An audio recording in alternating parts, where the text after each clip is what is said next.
ಎಲ್ಲರಿಗೂ ಅಂತಾರಾಷ್ಟ್ರೀಯ ಯೋಗ ದಿನಾಚರಣೆಯ ಶುಭಾಶಯಗಳು. ಇವತ್ತು ಪ್ರಪಂಚಕ್ಕೆ ಆಧ್ಯಾತ್ಮಿಕ ಗುರು ಭಾರತ.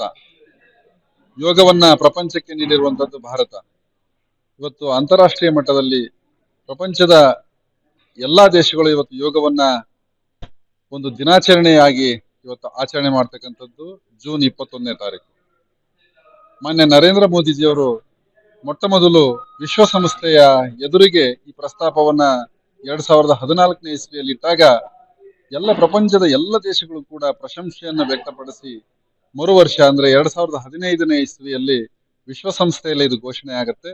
ಜೂನ್ 21ನೇ ತಾರೀಕಿನಂದು ಪ್ರಪಂಚದಲ್ಲಿ ವಿಶ್ವ ಯೋಗ ದಿನವನ್ನ ಆಯೋಜನೆ ಮಾಡಬೇಕು ಅಂತೇಳಿ. ಕಾರಣ ಈ ಜೂನ್ 21ನೇ ತಾರೀಕು ಉತ್ತರ ಅರ್ಧಗೋಳದಲ್ಲಿ ದಿನದ ಅವಧಿ ಹೆಚ್ಚು, ಅತ್ಯಂತ ಸುದೀರ್ಘವಾದಂತ ಒಂದು ಸೂರ್ಯನ ಬೆಳಕು ಉತ್ತರ ಗೋಳಕ್ಕೆ ಸಿಗೋ ಕಾರಣಕ್ಕೆ ಜೂನ್ 21ನೇ ತಾರೀಕು ಯೋಗ ದಿನಾಚರಣೆಯನ್ನ ಅಂತಾರಾಷ್ಟ್ರೀಯ ಮಟ್ಟದಲ್ಲಿ ಇವತ್ತು ಆಚರಣೆ ಮಾಡಿರ್ತಕ್ಕಂಥದ್ದು. ಸೊರಬ ಮಂಡಲದ ವತಿಯಿಂದ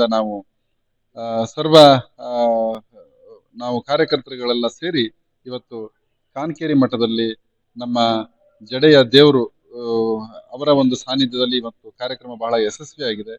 ಬಂದಂತ ಎಲ್ಲ ಕಾರ್ಯಕರ್ತ ಬಂಧುಗಳಿಗೂ ಸಮಾಜದ ಬಾಂಧವರಿಗೆ ಮತ್ತೊಮ್ಮೆ ಅಂತಾರಾಷ್ಟ್ರೀಯ ಯೋಗ ದಿನಾಚರಣೆಯ ಶುಭಾಶಯಗಳನ್ನ ಕೋರ್ತಾ ಇದ್ದೀವಿ. ಅಂತಾರಾಷ್ಟ್ರೀಯ ಯೋಗ ದಿನಾಚರಣೆಯನ್ನ ಈ ಸೊರಬ ಟೌನ್ ಅಲ್ಲಿ ಕೂಡ ಬಹಳ ವಿಜೃಂಭಣೆಯಿಂದ ಎಲ್ಲರೂ ಕೂಡ ಇಲ್ಲಿ ಆಚರಣೆ ಮಾಡಿದ್ದಾರೆ.